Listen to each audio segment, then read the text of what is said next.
You have been praying. You have been faithful. And the sky feels like metal. You showed up to Mass. You said the rosary. You lit the candle. You made the novena. You went to confession. You tried again. And still nothing. No sign. No movement. No sense that anything on the other side of your prayer is even listening. And somewhere in the quiet, somewhere you have not said out loud to anyone, a fear has started to grow. Not a loud fear, a quiet one.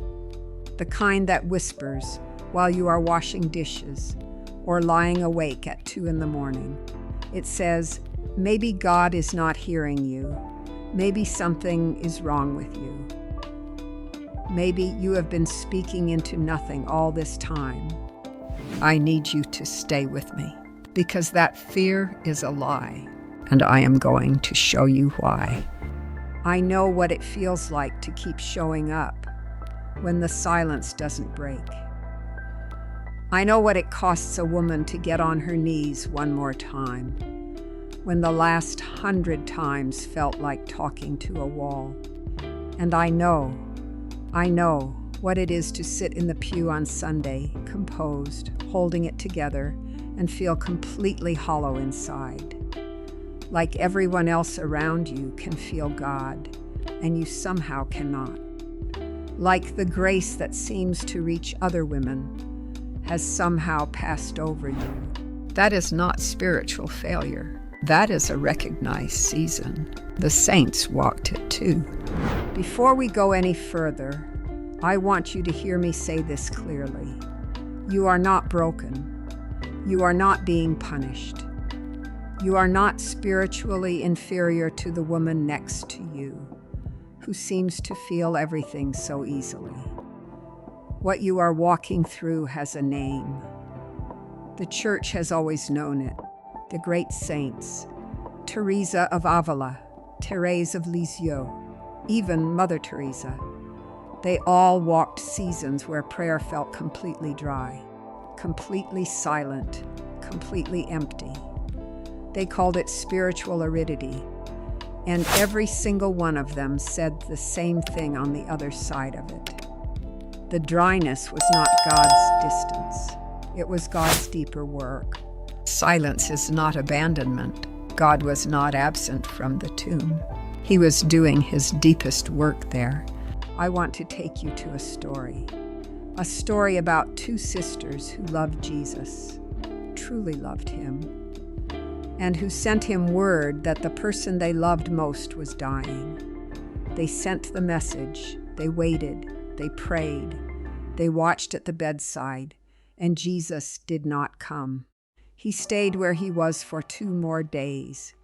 2 more days while Lazarus got worse, while Lazarus died, while the body was wrapped in burial cloth and laid in the tomb.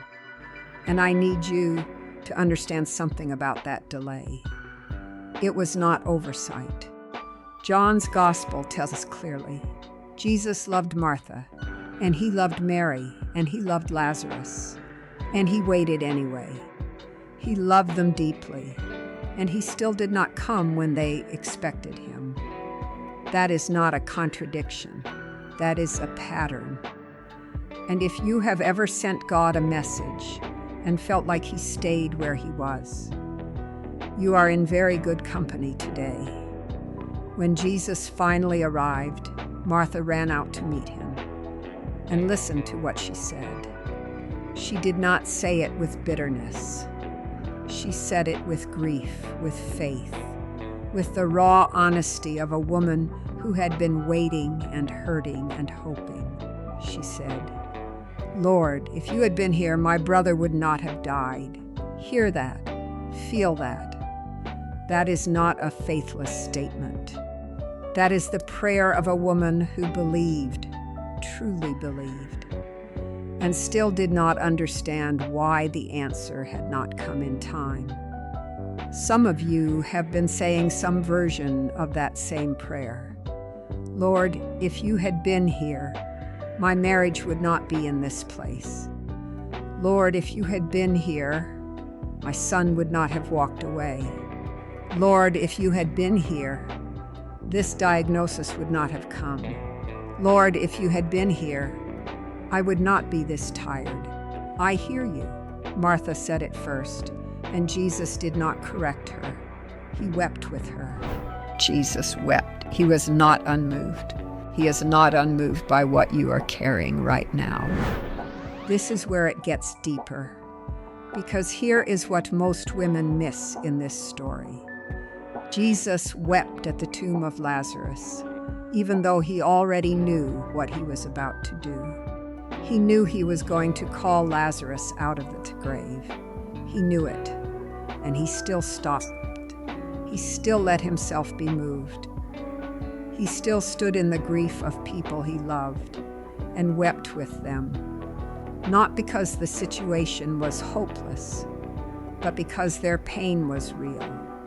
And God does not treat your pain as a small thing, just because he knows the end of the story. He is not sitting in heaven unmoved by your tears, because he can see what is coming. He weeps with you now, even while he is working, even while the answer is already being formed beneath what you can see. His silence is not his absence. His quiet is not his indifference. God is fully present in the seasons that feel most empty. But here is the part I really need you to sit with. Why did he wait 4 days? Why not 1 day? Why not arrive while there was still breath? 4 days matters in that culture. 4 days meant the body had begun to decay. 4 days meant it was past any human hope of recovery. 4 days meant no one could explain away what was about to happen as a coincidence, a recovery, a medical anomaly. 4 days meant that when the stone rolled away and Lazarus walked out, everyone present would know. Only God did this. And I want you to hear this, because some of you are in a 4-day season right now. You are past the point where the situation could fix itself. You are past the point where human effort can make this right. And I need you to understand that is not a sign that you have been abandoned. That is a sign that what God is about to do is going to be unmistakably his. He waits until the thing is past human solution, so that the glory belongs only to him. This is where the enemy has been playing with your mind. He wants you to stop before the stone rolls away. Let me name the lie clearly now, because it is spiritually dangerous, not dramatic, not casual, genuinely dangerous.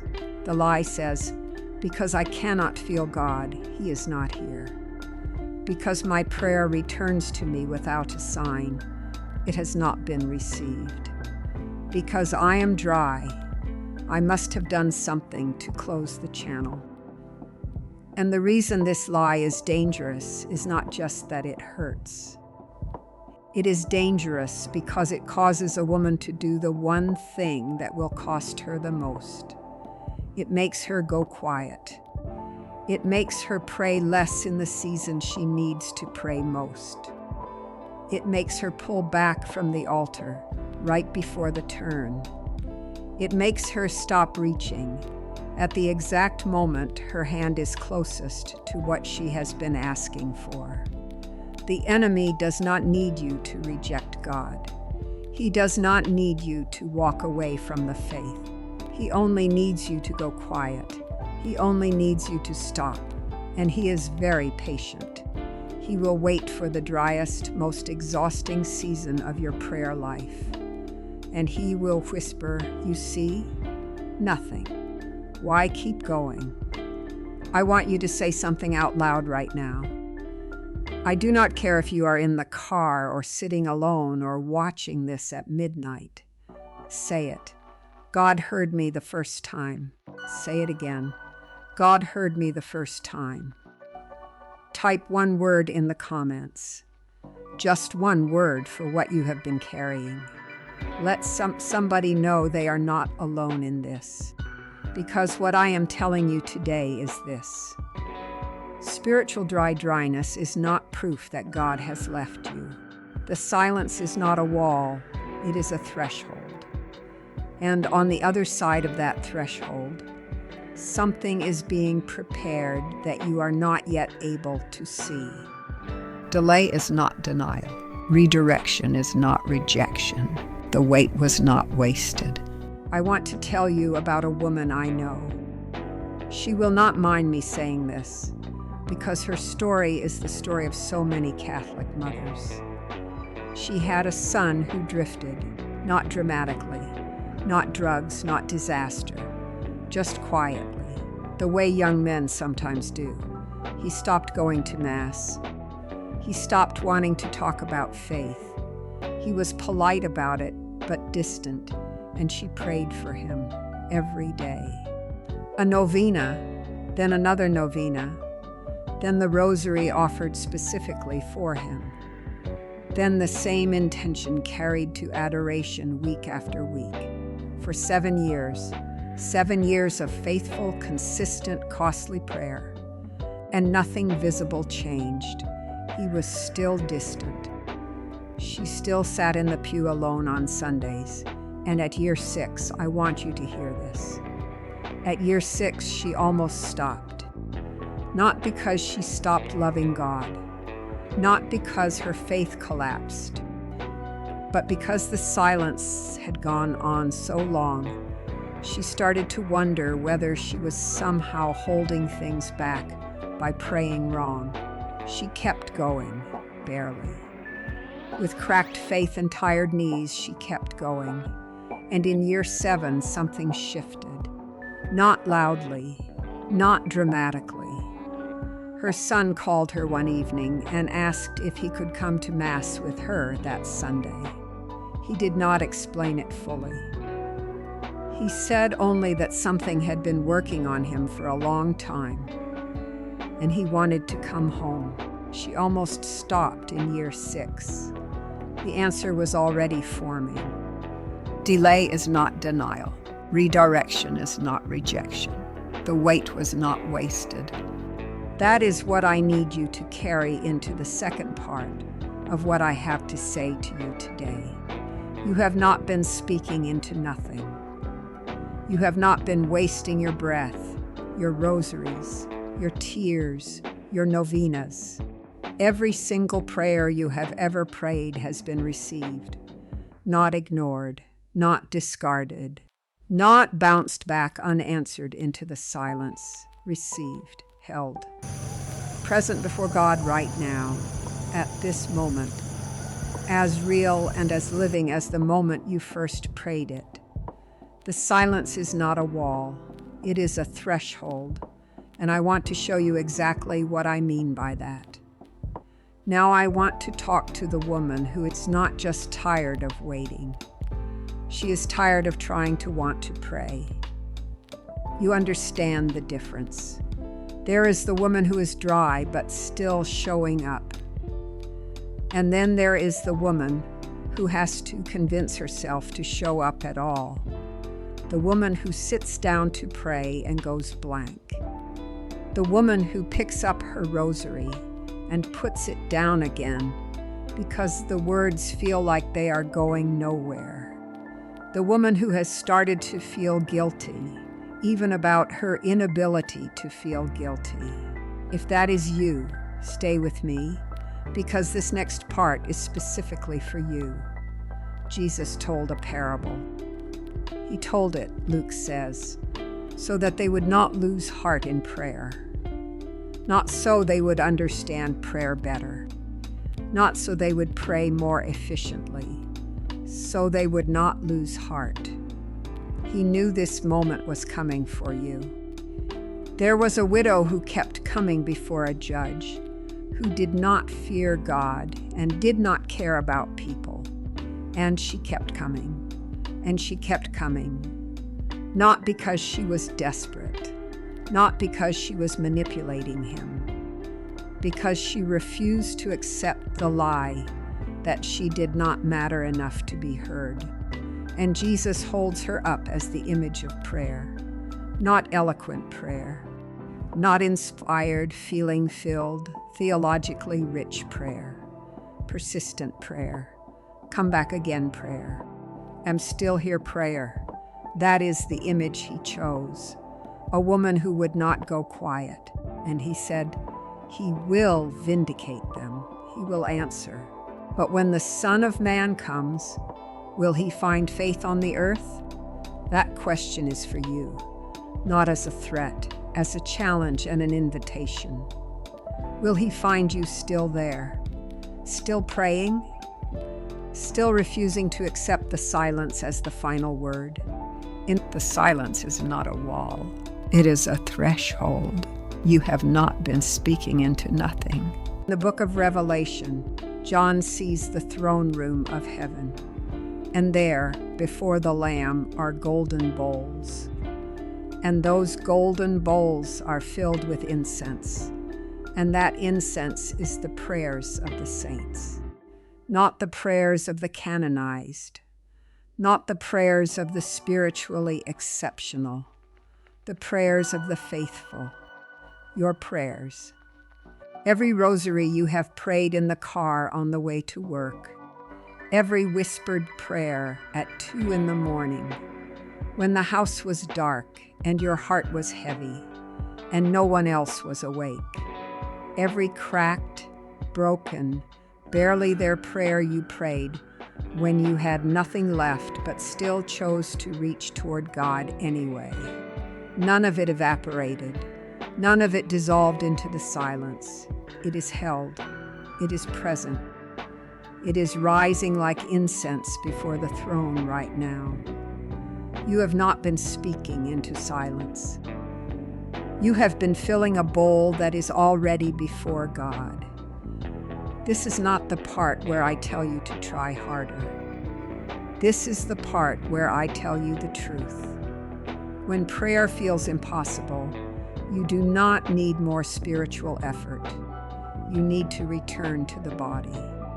You need to do the physical, concrete, small things that anchor you to God when your feelings have gone quiet. Light a candle.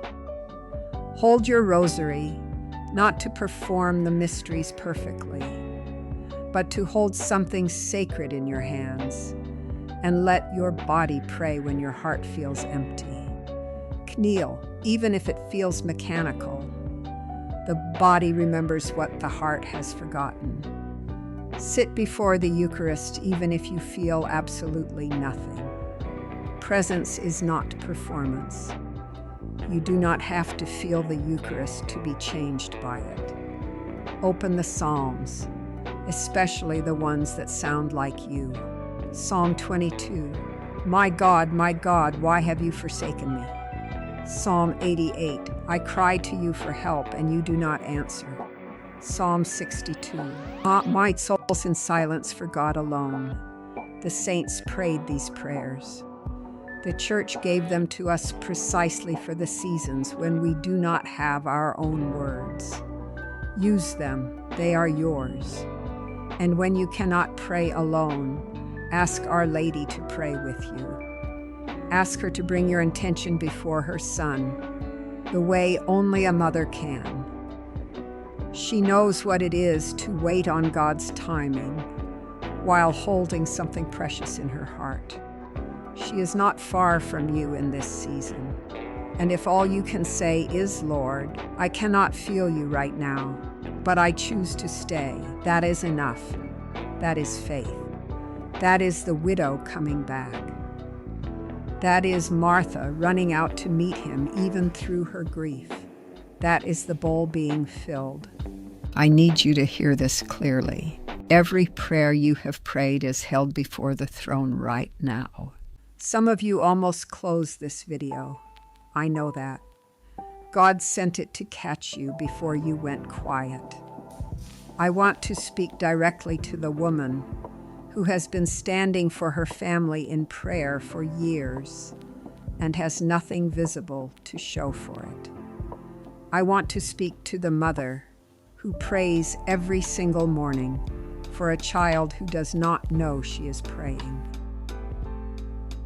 I want to speak to the wife who carries her marriage before God, even when her husband does not know it, even when the marriage is in a hard season, even when she is not sure the prayer is doing anything at all.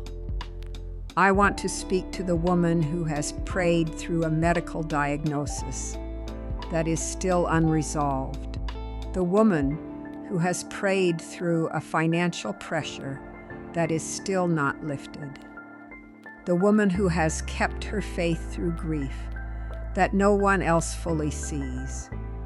Your prayer is holding more than you know. Your prayer is not just for you. It is covering your children, your marriage, your household, your family's future.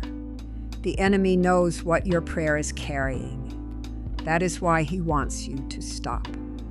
The cross was silent. 3 days. The Father did not intervene. The disciples scattered. The tomb was sealed. And that silence was the loudest moment in human history. The most important work God has ever done was done in silence, in darkness, in hiddenness, in a sealed place where no one could see what was happening. And then the stone rolled away. Do not let anyone, not your own doubt, not your own exhaustion, not the voice that comes at 2 a.m, convince you that because you cannot see the work is not happening. God does not need your visibility to do his work. He only needs your faithfulness. Stay, keep praying, keep showing up, keep filling the bowl. Unfelt prayer is not unheard prayer. Faith is the choice to reach when you feel nothing. I want to tell you about an older woman, a grandmother, the kind that holds a family together from her knees, more than anyone in that family ever fully understood. She had a grandchild who had walked away from the faith in his 20s, not dramatically, just quietly gone. She prayed for him every day for over 30 years. She wrote his name in the back of her prayer book. She brought him to Mass in her heart every morning, even when he was not there in person. She died without seeing the answer. She died still praying, still faithful, still trusting. And 10 years after she was gone, her grandson came home, not because of anything dramatic. He said it himself. Something had been pulling at him for years, and he finally stopped running from it. Her prayers had outlived her body. They were still working, still rising, still held before the throne long after she had gone to meet the one she had been praying to. Your prayers do not end when you stop speaking them. They are held, they are present, they are alive before God. What you are praying today is not finished. It is not over. It is still working in ways you cannot see and may not live to witness. Do not stop now. I want you to declare something with me right now. Say it out loud. Write it down somewhere you will see it. Let it be the thing you come back to when the silence gets loud again. My prayer is not wasted. God is working in what I cannot see. I will not go quiet before the shift. The Lord is still working on my behalf. Say those again. Let them settle in. My prayer is not wasted. God is working in what I cannot see. I will not go quiet before the shift. The Lord is still working on my behalf. Send this to one woman you know is praying alone right now. She needs to hear this today. You know who she is. Can I pray over you before we close? Father, I bring before you every woman watching this right now who is tired from carrying what she has been carrying too long. The woman praying alone at night, when the house is quiet and the fear is loud. The mother on her knees for a child who does not know she is there. The wife holding her marriage before you in the silence of a hard season. The woman who sat in Mass this Sunday, smiling on the outside and hollow on the inside. The woman who has been faithful, truly faithful, for years without visible fruit. The one who is grieving, the one who is anxious, the one who is one more hard day away from going completely quiet. Lord, reach her right now. Let her feel, even for this moment, that you are not far, that you have not forgotten her, that the bowl is being held, that the delay is not the denial, that what she has been praying into the silence has been heard, every word, every tear, every cracked and barely there prayer heard. Strengthen her, Lord. Renew her faith. Give her the grace to stay. Give her the courage to keep filling the bowl, even when she cannot see it. And cover her family, her children, her marriage, her household, with the protection of her prayer and the mercy of your presence. We ask this through Christ our Lord, and we place it all in the hands of Our Lady, who carried unanswered questions in her own heart and remained faithful from the Annunciation to the foot of the cross. Amen. You have not been speaking into silence. You have been filling a bowl that is already before the throne. Stay faithful, sister. One more day, one more prayer. The Lord is still working, and your prayers are not wasted. In the next message, we are going to talk about what to do when the answer finally comes, and it looks nothing like what you prayed for, because that moment has its own confusion, its own grace, and its own invitation. Stay close. I will see you there.